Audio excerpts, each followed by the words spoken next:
Bonjour Luce Bernard. Bonjour Philippe, bonjour tout le monde et bonjour aux Danois. Au sommaire de votre journal des médias, c'est pas bien d'ironiser. Gros coup pour Canal+, du côté des droits du foot. La reconversion de Roselyne Bachelot dans les médias, oui encore.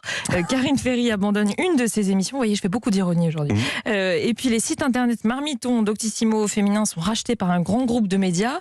Et enfin, les coulisses du documentaire qui a suivi Jean Castex à Matignon pendant ses 100 derniers jours en tant que Premier ministre. Mais d'abord, les audiences qu'ont regardé les Français hier soir en France. Ils ont regardé France 2, le téléfilm Faux Semblant, 3 120 000 téléspectateurs, 16,5% de part d'audience.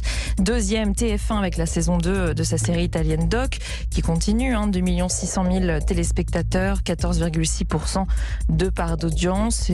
C'est à peu près stable en fait par rapport à la semaine dernière.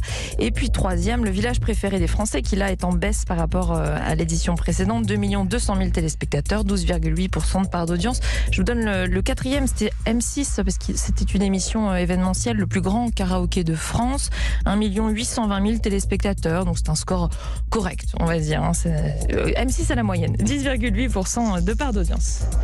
Europe 1 Culture Média. Et on débute ce journal des médias avec une grosse actualité consacrée aux droits du foot. Canal+ va diffuser toutes les Coupes d'Europe de 2024 à 2027. Oui, toutes, et c'est une première. La chaîne vient d'obtenir les droits pour la Ligue des Champions, la Ligue Europa et la Ligue Europa Conférence.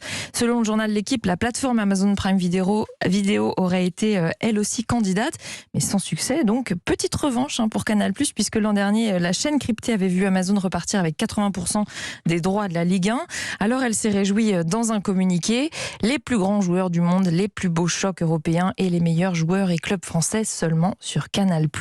Elle vante aussi le nouveau format de la Champions League avec un club français en plus dans la compétition, plus de rencontres entre les clubs européens. On passe à 550 contre 427 aujourd'hui et plus de soirées européennes, 60 contre 50.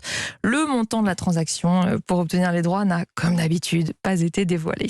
Actualité mercato, Roselyne Bachelot bientôt sur BFM TV. Oui, l'ancienne ministre de la Culture devrait être l'un des visages de la chaîne d'information à la rentrée. Elle n'aurait pas sa propre émission, mais elle interviendrait régulièrement sur l'antenne, notamment dans l'émission Face à Duhamel. C'est une information de Télérama.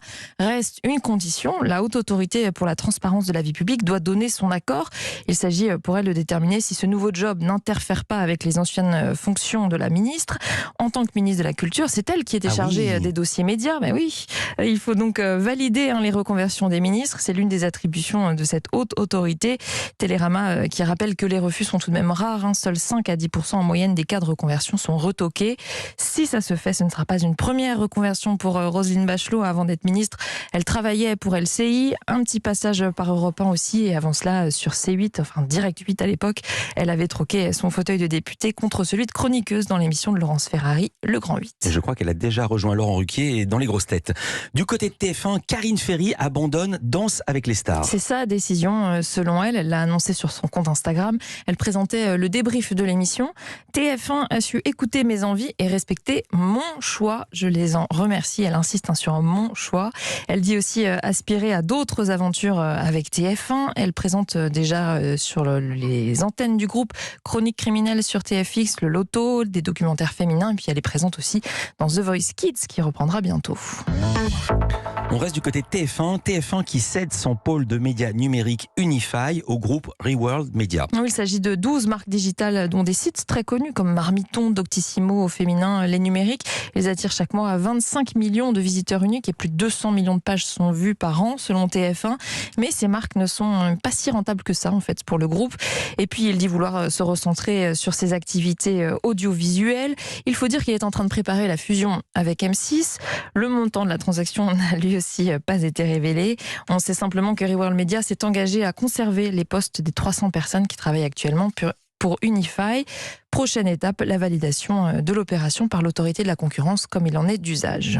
Le festival Série, festival dont Europe 1 est le partenaire, fait son retour avec une nouveauté. Oui, pour une 11e édition. Il commence aujourd'hui jusqu'au 2 juillet en région parisienne, à Fontainebleau, avec des débats, des rencontres, des projections. Et la programmation tourne cette année autour d'une question. La fiction peut-elle rendre le monde meilleur ? Vous avez 3 jours. C'est un festival qui réunit des professionnels du secteur, mais qui s'ouvre cette année au public, notamment en proposant une nouveauté, diffusé. L'été des séries sont des événements pendant tout le mois de juillet en Ile-de-France. Il y aura des projections de séries en plein air sur grand écran à la tombée de la nuit, comme par exemple la saison 2 de l'Opéra et celle de Jeux d'influence, la saison 3 de la Guerre des mondes. Puis il y aura aussi toute une nuit des séries, 4h30 de séries avec des avant-premières de la plateforme France TV /. Et puis les équipes seront présentes, les acteurs, les producteurs, et c'est gratuit. Europe 1. Et on termine avec le focus programme du jour, le documentaire Derniers jours à Matignon, documentaire diffusé ce soir sur France 2. Oui, on suit l'ancien Premier ministre Jean Castex pendant ses 100 derniers jours. Hasard de l'actualité, les équipes de France 2 ont posé leur caméra pour la première fois à Matignon le 23 février, soit la veille du début de la guerre en Ukraine. Incroyable. Oui. Ils voulaient filmer ce qui se passe à Matignon 100 jours avant une élection présidentielle. Et bien, ils se sont retrouvés aussi au cœur d'une très forte actualité. Dans ce documentaire, on découvre comment fonctionne Matignon. On y suit les réunions du cabinet, les stratégies de communication, comment certaines décisions sont prises aussi, par exemple sur l'aide face à la hausse du prix de l'essence. Vous ne verrez en revanche rien de la vie privée de Jean Castex, qui a strictement refusé d'être filmé avec sa famille ou dans les appartements privés ou quand il fait son sport le matin. Oui, c'est une petite confidence d'un des réalisateurs. Justement, ce co-réalisateur et auteur Renaud Revel m'a expliqué les coulisses du tournage. Si les équipes de Matignon ont rapidement accepté le principe d'un documentaire, ensuite il a fallu quand même négocier chaque accès une fois sur place. Ça n'a pas été très simple parce qu'il a fallu s'adapter au rythme de ses équipes et au tempérament d'un Premier ministre qui n'était pas simple et pas facile de maniement. Il a fallu négocier au coup par coup. Donc il a fallu gérer à la fois le caractère de Castex, qui est pas un homme facile, qui est dur, qui est un garçon... dont on avait une image un peu patelin, bonhomme, un accent chantant. En vérité, c'est quelqu'un d'autoritaire, qui a un grand sens de l'État, une grosse autorité sur ses équipes. Et on a découvert quelqu'un qui a une charge de travail monumentale et une maison Matignon aussi, qui est une entreprise qui vit à 100 à l'heure. Et ils ont réussi à le filmer jusqu'au bout, les derniers cartons, la passation de pouvoir avec Elisabeth Borne, les au revoir aux équipes. Et il lit même sa lettre de démission assis à son bureau quelques minutes avant d'aller la remettre à Emmanuel Macron. Et puis au-delà de Jean Castex, les équipes ont aussi beaucoup filmé ceux qui travaillent à Matignon, les jeunes conseillers qui ne comptent pas leurs heures, la directrice de communication du Premier ministre, le maître d'hôtel aussi qui s'apprêtait à prendre sa retraite après 34 années passées à Matignon. Et il a vu défiler 14 premiers ministres. Une volonté pour ces réalisateurs de montrer les coulisses du lieu. Il fallait raconter cette maison aussi, on la connaît peu. On connaît bien l'Élysée, il y a beaucoup de choses qui ont été faites sur l'Élysée depuis 30 ou 40 ans. Au-delà de ça, moult documentaires. Mais sur Matignon, on s'est aperçu qu'il y a très peu de choses. C'est assez marrant la différence, parce que l'Élysée, c'est une cathédrale.